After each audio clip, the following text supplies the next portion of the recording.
Hello, pork chops, it's Silent Signs from I Dream of Indie, and today we are taking a look at Xuan Yuan Sword 7. How'd I do? Probably pretty terrible. Please bear with me, no offense intended whatsoever. I just genuinely don't know how to pronounce these words, so I'm doing my best. Regardless of my embarrassing ignorance, this is an action RPG set in China and rooted in Chinese history and mythology. You play as Taishi Zhao, again, sorry, but he is a character who is struck with tragedy at a very young age. Essentially, everything he knows is flipped upside down in the blink of an eye, and he is left responsible for his ailing younger sister. This young man is a trooper, though, don't worry, he did not let that tragedy consume him. He became an expert swordsman and will now stop at nothing to save his younger sister's life. I don't want to spoil too much of the plot for you, so I'll leave it at that as far as my synopsis goes, but let's talk about how this game plays. This is a combo-based action RPG with real-time battles. You'll have a heavy and a light attack, as well as specialty martial arts skills, which you can use throughout battle, and you will gain new abilities along the way. Some of these abilities include entrapping your enemies in a magic circle, or pausing time using the Elysium Rift. You'll also have items which you can use in battle, and you won't be fighting alone all the time. You will be joined by some companions that will help you in your quests. These companions will have abilities of their own, which you'll be able to implement in battle as well. When you're not in battle, your exploration is very straightforward. You always have an indicator on your screen that tells you where your next destination will be and how far away it is. I have to say it's pretty hard to get lost in this game, even for me, and I have a very poor sense of direction. Outside of following that marker and walking around, the only thing you'll ever really have to do is interact with other individuals or objects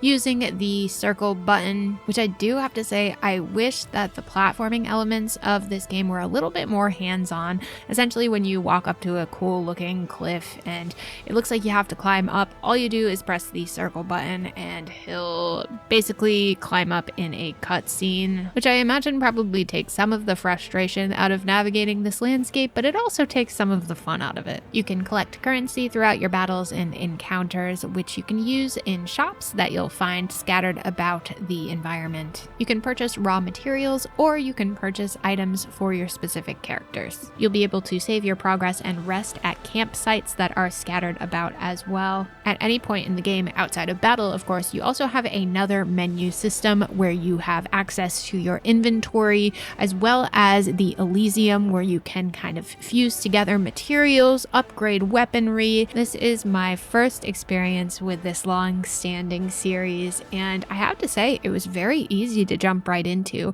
I've definitely played quite a few action RPGs in the past, and this one felt like almost any other one I've played. It's really easy to learn the different systems. I mean, yeah, it takes a little bit of getting used to, of course, but nothing was incomprehensible, and I didn't find myself lost in trying to figure out what to do at any point. There are actually some puzzles in this game as well, and if you're not a puzzle fan, fear not. There is the option to skip puzzles and just skip to the next scene of the game. So if you're getting frustrated, or if you just don't like puzzles in general, you're not forced to complete them. Just for a little bit of clarity, these puzzles can range from things like adjusting the components of a lock to open up a door, or a sliding puzzle to put together a picture. I appreciated the presence of the puzzles and the ability to skip them. I actually really enjoyed the combat system in this game, as well as the various skills and upgrade systems, but where it really struggled is performance-wise. Unfortunately, playing this on the PlayStation 4,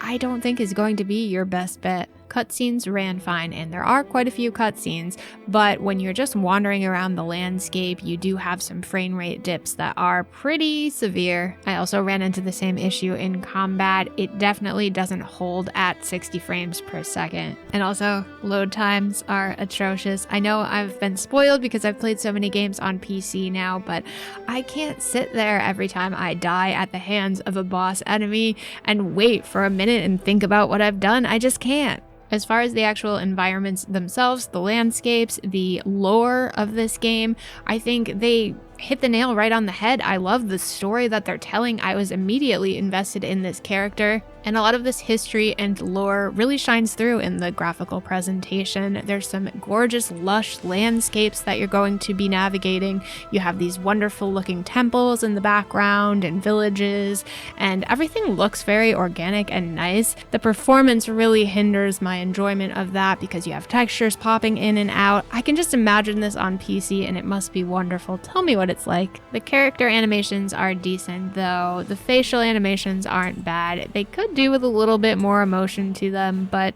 I can't be too much of a stickler. And then we have the soundtrack, which is absolutely epic AF. It is fully orchestrated and it is absolutely gorgeous. It's exactly the kind of soundtrack a game like this needs. You have swelling strings and a enthralling battle anthem. It's just absolutely a perfect complement to a really great story. The game is fully voice acted. It is in Chinese, though there are English subtitles available, obviously, which is the only way I was able to comprehend this game, not speaking Chinese. I did appreciate the voice acting though. I thought they did a fantastic job. Sound effects were also great. I love the sound of the fights and the clanging metal and things of that nature. However, the notification sound that plays every time you either collect an item or enter the destination that you're trying to reach sounded like a phone notification, which kind of got on my nerves and took me out of the moment a little bit. Overall,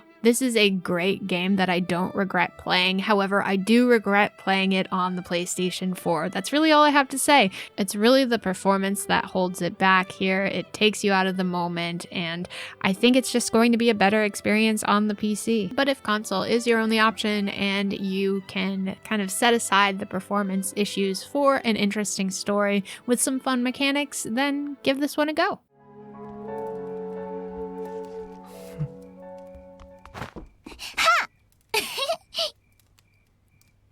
啊！吓死我了！阿雄，小丫头又淘气。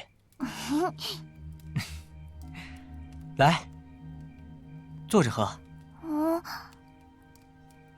So are you going to be fighting for your family? Let me know in the comments down below. Before I go, I just want to thank our indie warriors, Mitchell Hall, Bunny, Kevalo, Bill Tikaz, Christian Cruz, Chris Jackson, Nathan Moore, Peach, Adriana Amato, CJR, PSC, C Coil, Skeptism, Jen Rose, Jesse, CPM, Julian Kolbis, and JRS8.